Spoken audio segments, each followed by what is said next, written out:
Aujourd'hui, nous allons préparer un pain sans gluten. In English, without gluten. Voilà, c'est ça. Donc nous allons préparer ce petit complément alimentaire, n'est-ce pas, pour la daronne. Alors, qu'est-ce qu'il nous faut? Il nous faut 500 g de cette farine qui est sur la balance, ici. Voilà, elle est toute tamisée, elle est prête. On va préparer la levure qui est un sachet qui est là-dedans.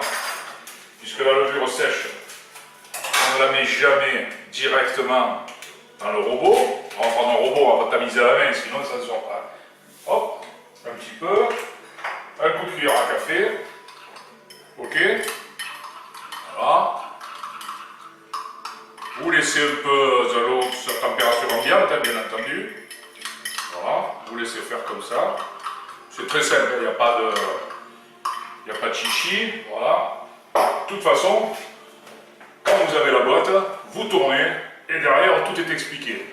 Simplement pour la cuisson, ils vous disent 50 minutes, moi je mettrai 55 minutes. C'est pour casser les... parce que c'est pas envie de faire comme il faut. Voilà. Donc, on a 500, un demi-litre d'eau, 500 ml bien sûr. On a du sel que nous avons positionné dans le petit bocal, une cuillère à café de sel. Il faudra 3 cuillères à café d'huile d'olive. Et tout ça, ça va pétrir gentiment. Alors on prend, bien entendu, une maryse ici. On va prendre celle-là qui est un peu plus rigide. Et on va commencer à mettre dans le robot directement le... Je vais y arriver. La farine. Voilà, regardez, c'est pas compliqué. Ça se fait tout simplement. On évite d'en renverser partout. On se fait gronder parce qu'on en a mis partout, mais malheureusement, la cuisine, la boulange ou la pâtisserie, il y en a toujours un peu de partout. Sinon, on ne peut pas faire les choses correctement. Et alors, là, je rajoute, vous savez, il ne faut jamais mélanger le sel et la levure. Sinon, la levure, elle ne montera jamais. Et ça aussi, c'est peut-être un des secrets de la bonne levée de votre pâte à pain. Dans toutes les pâtes à pain, ne jamais mélanger le sel et la levure directement. Je jette mon sel là-dedans, c'est terminé. Je ferme le chapeau, le couvercle, et je mets juste un petit coup en vitesse lente pour... Je mets un coup à vitesse lente juste pour pré-mélanger le sel et la farine.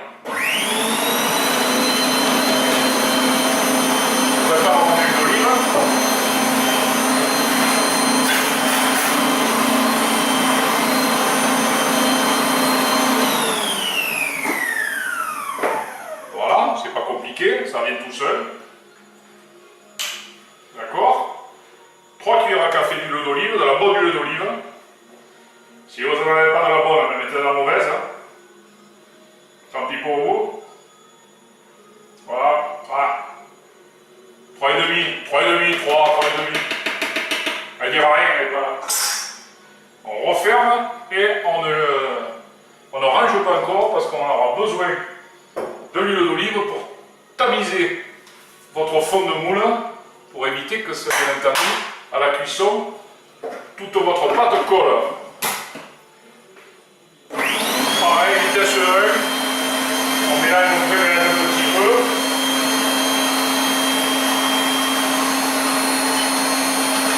La levure est quasiment prête. On peut 3 petites minutes. Profitez-en pour nettoyer un petit peu parce qu'il y en a partout, comme d'habitude. Voilà, un petit coup d'éponge pour que votre plan de travail soit correct. Et même sur les kiwis, c'est vous dire si ça peut. Et sur les oranges. Alors, bravo.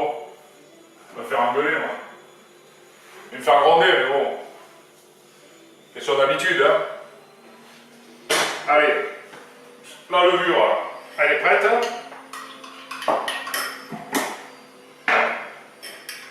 Et je la verse. Très simple le pain sans gluten. Alors vous trouvez ça dans les bio, hein, cette farine là, vous la trouvez dans les bio. Et là on est à 1 toujours pareil, vitesse 1 pour faire un petit mélange sympathique.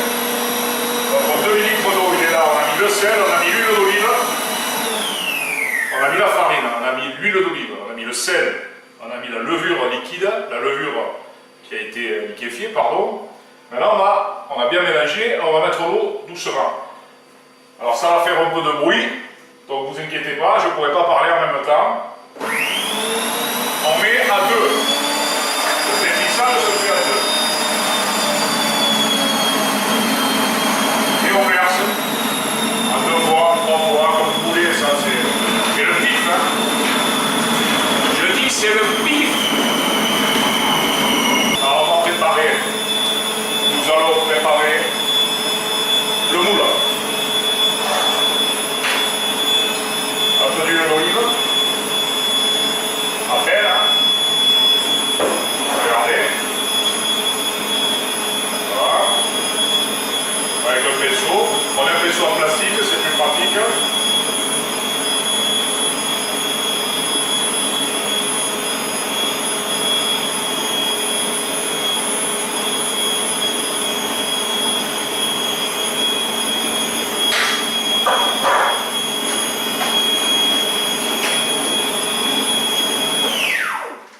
Un soupçon de farine. Simplement pour tamiser le fond et les bords. Vous passez tout ça et votre pain ne collera pas.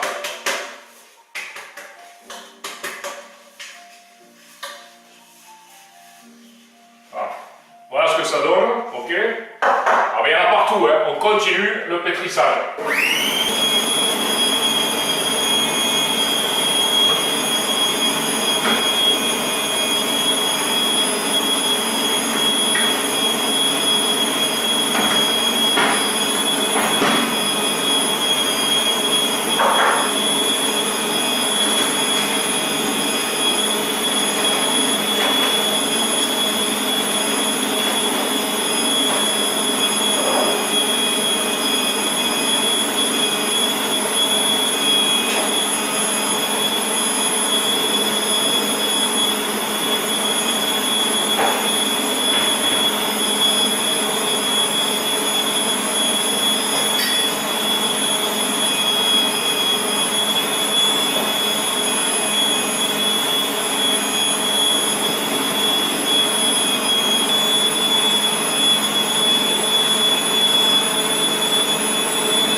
Très bien, on va faire un tout petit coup.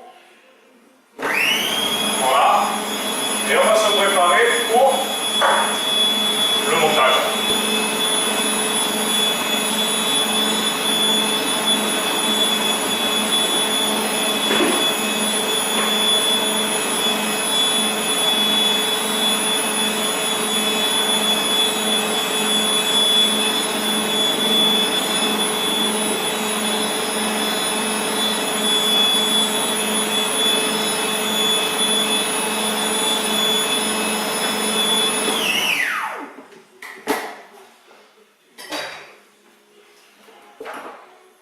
Alors vous enlevez, bon, le robot c'est pratique parce qu'à la main, c'est une pâte qui est assez souple. Donc si vous pétrissez à la main, ça colle, ça, c'est pas bien. C'est pas une véritable pâte à pain, pas un pain normal. C'est un pain sans gluten. Il ne faut pas demander la lune non plus. Regardez, vous sortez votre appareil. Voilà. Vous n'avez plus qu'à déposer dans le moule la pâte que vous venez de pétrir un petit peu, 5-6 minutes, 7 minutes, allez. Vous avez vu, on a fait pétrir 5 minutes, ça suffit largement. Elle va finir de toute façon de lever, à la fois, elle va finir de lever, bien évidemment, pardon,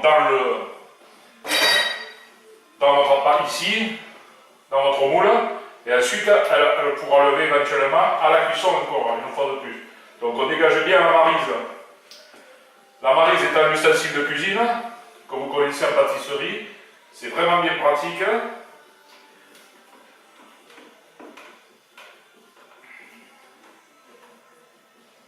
Voilà, première partie, on y va doucement, proprement, sans faire de bêtises, parce que si vous renversez tout, ben, vous aurez gagné le boulot. Voilà, on a bien remué les tours, le pourtour pour pas faire... Normalement, il n'y a pas de grumeaux, hein, c'est pas une pâte qui fait des grumeaux, mais il faut bien remuer. Alors, quand c'est comme ça, simplement avec les os de couteau, on peut... Bon, vous voyez? Pour rien perdre, hein. Pour rien perdre, hein, c'est... L'argent, c'est l'argent, hein. Voilà.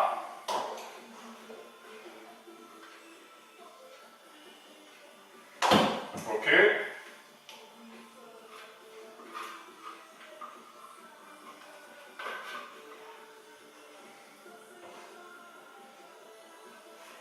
Voilà, vous voyez, on a tout enlevé. Donc ça, pareil, ça va à la vaisselle. Votre moule il est ici, vous essayez de répartir doucement en faisant quelque chose de propre. Votre pâte qui est assez souple, vous voyez, regardez, la souplesse de la pâte, c'est très difficile à la faire à la main. Et si vous la pétrissez à la main, vous allez avoir un pain très dense, assez dense, un peu trop dense à mon goût, hein, à mon goût. Donc, faites bien considérer, c'est pas moi, c'est pas du pain pour moi ça. Ouais, je reste un traditionnaliste du pain blanc, de la farine normale. On dira que c'est pas bon, bon. On crèvera tous ce jour de quelque chose, ne vous inquiétez pas. Je vous ai mis un peu de musique pour l'ambiance aussi. Voilà. Terminé.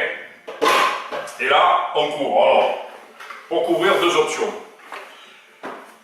Le torchon humide, mais quand ça monte des fois pas mal, en fonction du temps, de l'humidité, la chaleur ambiante et tout.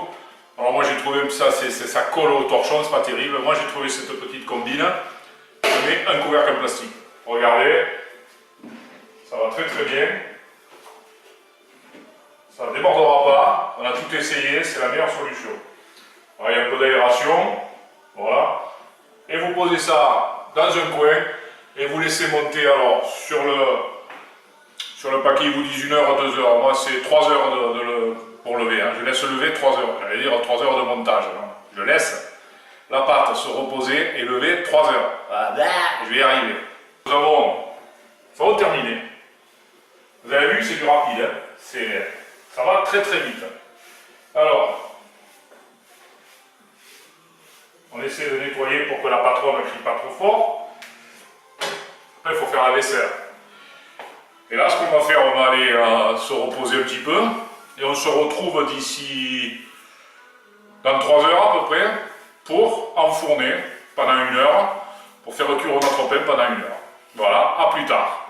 Et voilà, nous nous retrouvons pour la deuxième partie de la fabrication de ce pain sans gluten dans notre cuisine à la campagne. Mais je vais y arriver, je vais y arriver. Alors, regardez ça, c'est magnifique. Hein. Vous vous rappelez tout à l'heure ce que c'était. Regardez la levée. La pâte est très souple, donc il faut éviter, je ne vais pas la renverser parce qu'elle est très très souple, elle risque de tomber. Voilà, vous voyez, ça c'est là, on dirait presque, voilà. On a préparé, enfin j'ai préparé un jaune d'œuf avec un peu d'eau. Moi je mets toujours un peu d'eau, ça évite d'avoir comment dirais-je, un dessus vraiment très très brûlé. Si vous aimez bien le pain brûlé ou les pâtes à jaune d'œuf brûlé, vous laissez le jaune d'œuf entier. Moi je mets toujours un petit peu d'eau, ça adoucit un peu la puissance du jaune d'œuf pour la cuisson. Après chacun fait ce qu'il a envie, moi je donne mon truc et chacun fait ce qu'il a envie, ok? Alors on passe avec le pinceau dessus, hein, ça C'est un grand classique, mais là, il y a un truc qui ne me convient pas. Donc je vais prendre celui-là qui sort. Voilà, comme ça on enlève qui sort du lave-vaisselle. Voilà, celui-là est mieux parce que la pâte est tellement souple qu'on risque de l'abîmer avec le pinceau en poil. Pinceau à poil, pinceau à poil, pinceau pas à poil, en poil. D'accord? On badigeonne bien du jaune d'œuf pour faire une petite croûte dorée, parce que sinon un pain blanc qui soit sans gluten, bio, ce que vous voulez, un pain blanc c'est jamais très joli. Voilà. Au moins faire quelque chose de joli si c'est, hein, c'est pas... Le pain sans gluten c'est bon, j'en ai goûté, ça va, je vais pas me suicider si je mange que ça. Et voilà. On est revenu. Donc il y a eu un incident technique tout à l'heure. En ce sens que c'est ma faute, j'avais oublié de vérifier la charge batterie de la caméra, de l'appareil photo, donc ça a coupé au moment où j'allais enfourner. Bon, c'est vrai, pour enfourner une pâte, c'est pas compliqué. Donc là, ça vient de sonner, le petit truc vient de sonner à 55 minutes. Et maintenant, on va récupérer le pain qui pas normalement, mais qui de toute façon est cuit. On ne peut pas le laisser plus longtemps que ça. Voilà ce que ça donne. Vous voyez? On va prendre un double gant. Vous voyez? C'est beau, non? C'est pas mal, hein? Alors il faut le démouler maintenant et le mettre sur la plaque à refroidir. Alors on fait comme ça. Vous l'ouvrez sans vous brûler. Voilà. Vous faites sortir le moule. C'est super bien fait. Vous pouvez vous aider éventuellement d'un couteau pour détacher le fond. Le morceau qui est accroché, c'est bien dommage parce que normalement, ça ne doit pas accrocher. Bien. Ça vous permet tout simplement de le goûter. Hein. On va retourner la bête. Voilà. Voilà ce que ça donne. Et très souple, très beau et très bon. Maintenant on le met sur le côté. On éteint le four bien entendu. On laisse refroidir. Dedans on a notre humidificateur, on le sortira quand il fera meilleur. Il ne nous reste plus qu'à laisser refroidir le gluten. Nettoyer un peu la cuisine, finir de nettoyer, vous dire merci. Et la prochaine fois, je ne sais pas si on ne va pas essayer une salade israélienne. Tomates, poivrons, concombres, carottes, tout ça, avec un peu de piment, un peu d'huile d'olive, quelque chose d'un peu relevé, quelque chose de très bien. Au revoir, à bientôt.